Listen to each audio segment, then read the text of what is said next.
Hey friends, welcome back to Belle's Library. I won a shopping spree to my favorite bookstore.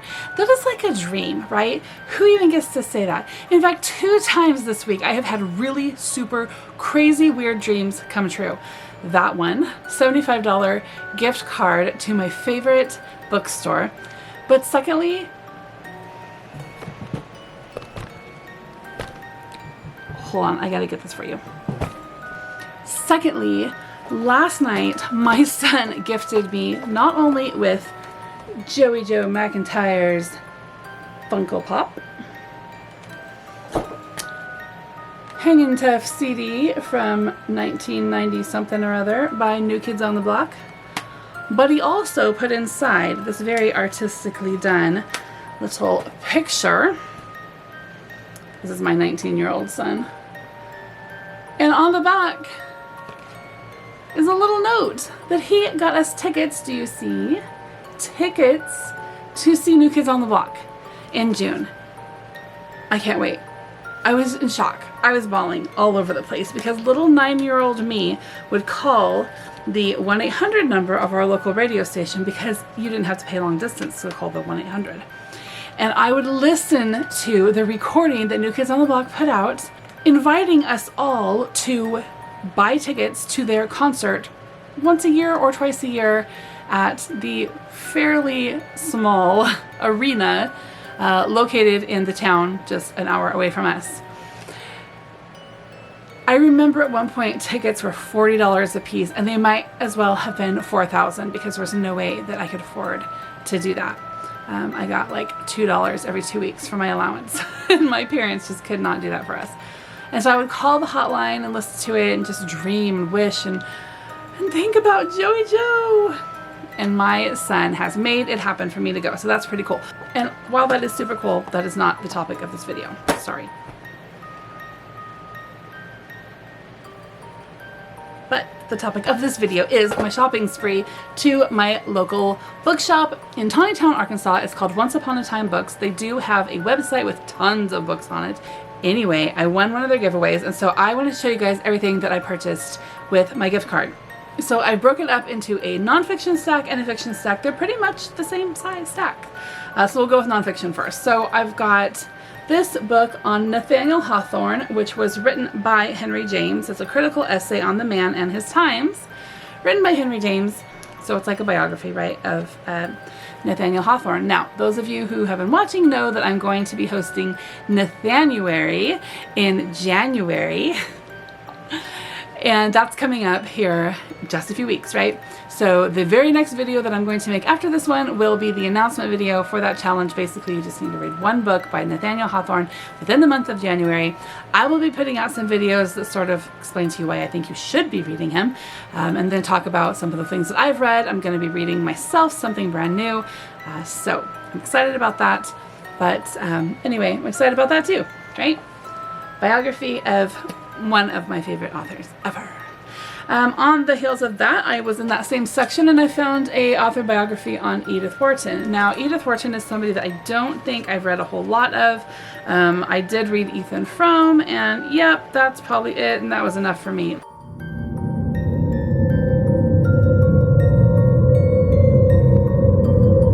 She's gonna be okay, right? I mean, she's been around, people like her. So, got the biography, and then I found a couple of books of hers that I'll show you in a little bit. We'll see what I think of Edith Wharton. Next up is a book I've heard about, but I had never actually seen a copy of before. This is one of the volumes of H.G. Wells' Outline of History. This is the volume on medieval history. I think it's volume 2, maybe? Yeah, that's volume 2. H.G. Wells, so that will be interesting to get his take on medieval history. And then on the medieval bent, I got medieval women writers, because that is fun, and I have no idea who would even be in here. So this will all be brand new to me. Again, in the medieval section of the store, I found A World Lit Only by Fire, The Medieval Mind and the Renaissance, Portrait of an Age by William Manchester. I don't know. I don't read a whole lot. Sorry, the window is like giving us all anxiety attacks, but I'll try to turn this a little bit. Anyway, I don't know why I picked up so many books on medieval history. I guess I was just in a mood. Oh, this book I'm so excited about. So this is called Remembering America, a sampler of the WPA American Guide Series. So when I was taking some college classes a long time ago, maybe 14 years ago or so, I took a class on the Great Depression. And it talked about how the government hired different people just to do like random things, basically trying to give, help them out, right? Give them employment. And one of the things is they established the Works Progress Administration. And this put thousands of writers to work, sort of creating a documented history of society at the time. Just everyday American life. So when I was going to college, I was listening to all of these different recordings that people had made of talking with, just average people. So in Arkansas, there was a lot more mountain people in those days than there are now. But they would go into the different, communities and sit down in someone's house with them and ask them about how, the current social situation, the depression, the wars, whatever, had affected them. And the people would tell their stories, and then sometimes they would like sing a folk song, or they would tell a story that is, something pertaining to where they live, just recording the different cultural things about America at the time. I just thought that was so fascinating. It's probably still out there somewhere. I don't know even where to find all that stuff again, but I think it's got to be on a website somewhere, right? But it's really fascinating to me. And so this is a book that has some of those stories written out in it as well. So interesting. So if you're not familiar with any of that, look up the WPA, Works Progress Administration. See what you can find. All right, next book up, again, American history. This one is called Island of Hope, Island of Tears. This tells stories from Ellis Island, just different people's stories. Again, these tiny little biographies of regular Americans, or new Americans anyway, and just the things that they went through, the experiences they had as they were coming through Ellis Island and into America as immigrants. And then the final nonfiction I got is called A Voyage Long and Strange, Rediscovering the New World. And it basically tells us what we all pretty much already know, is that Columbus wasn't the first one to discover America. And here is a map that shows some of the explorers on here. But the Vikings up here, that was even before the year 1000, right? 500 years before Columbus.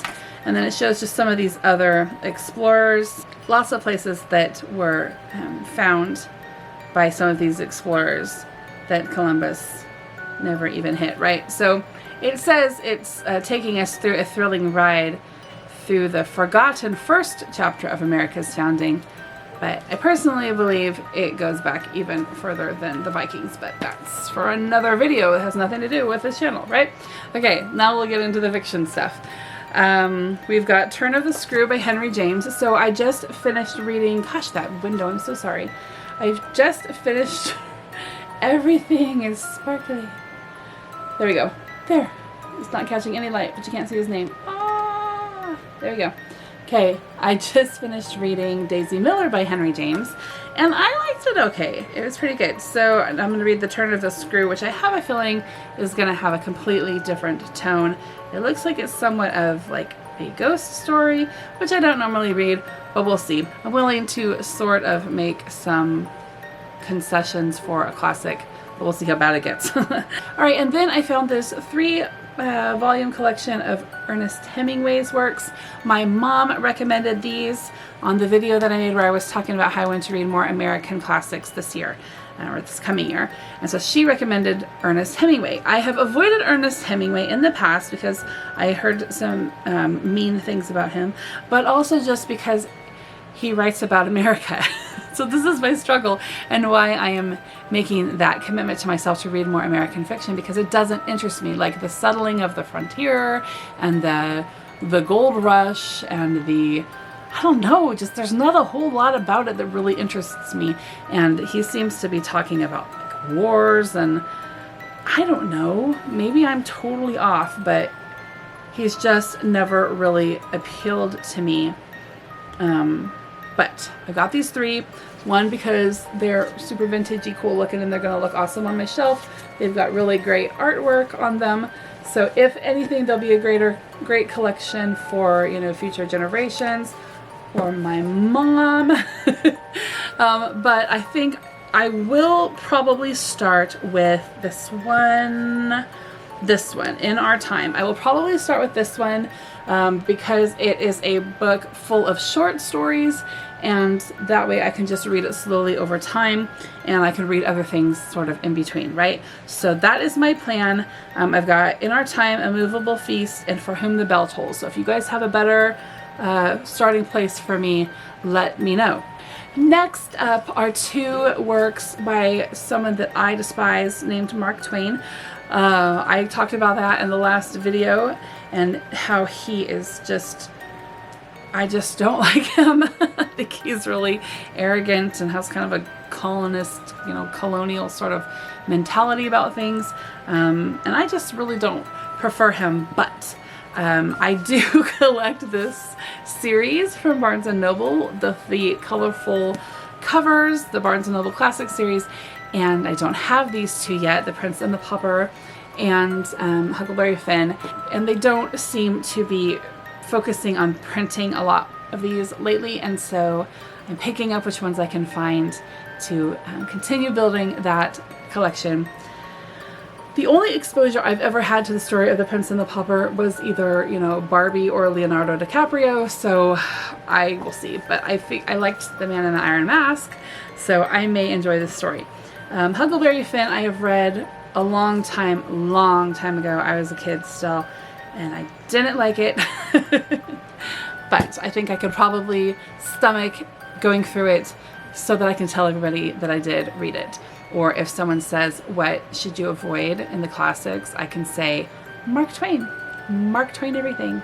But I can't say it if I haven't read it with a mature perspective, which obviously I'm acting very immature right now about him. But let's move on to Edith Wharton. So I've got 2 Edith Whartons here. We've got Old New York and The Old Maid, the 50s. So these are both fiction stories, it looks like. And so I thought I would give them a try. I like the cover art, and both pictures look very cozy. So, oh, this is actually, Old New York is actually 4 novellas. So see, I can get through a little bit and get a feel for Edith Wharton, right? This one is one that I spent a little bit on. I think I spent $15 on this. Golly, the sunshine. I'm gonna take that plastic off, hold on.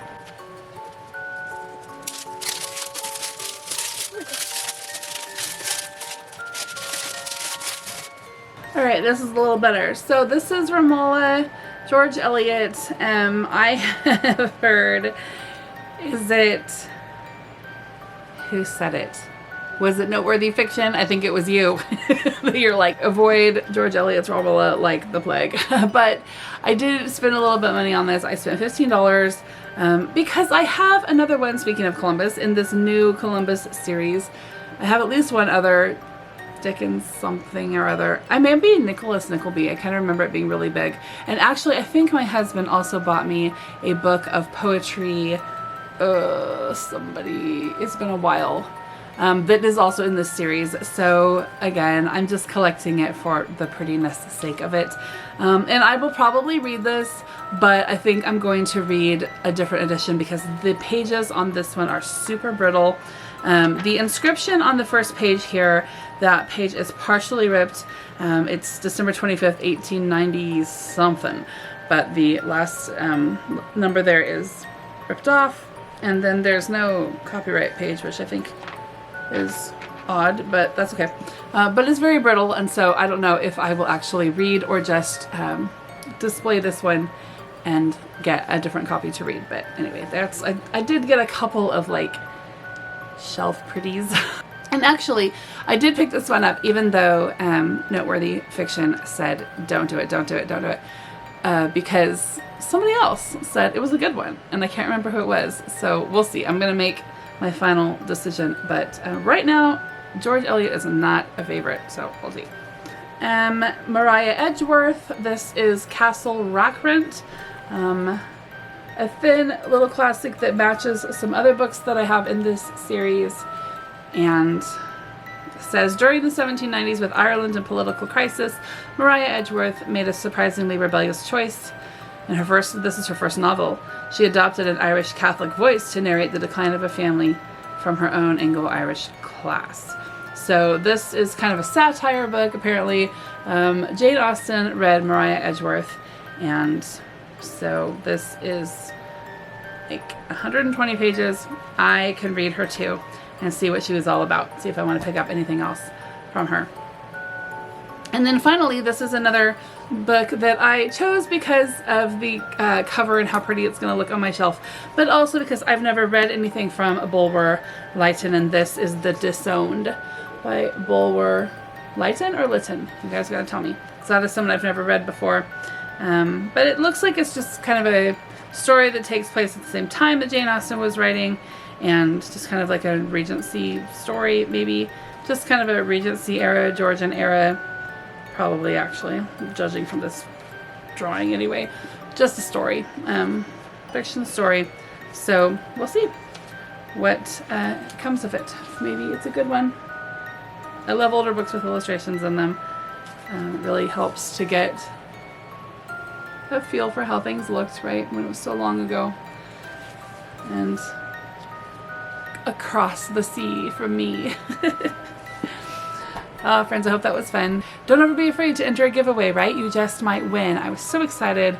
$75 is a pretty big chunk of money. And as you can see, I got some really good books, things that are kind of a challenge for me, and things that I've never read within those genres before. So some new authors. It's going to be fun. It's going to be a great year of reading coming up. I'm super excited. Make sure and look for that Nathaniel video. I'll have it up in a couple of days. Otherwise, you guys have a great week. I will see you soon. Bye-bye.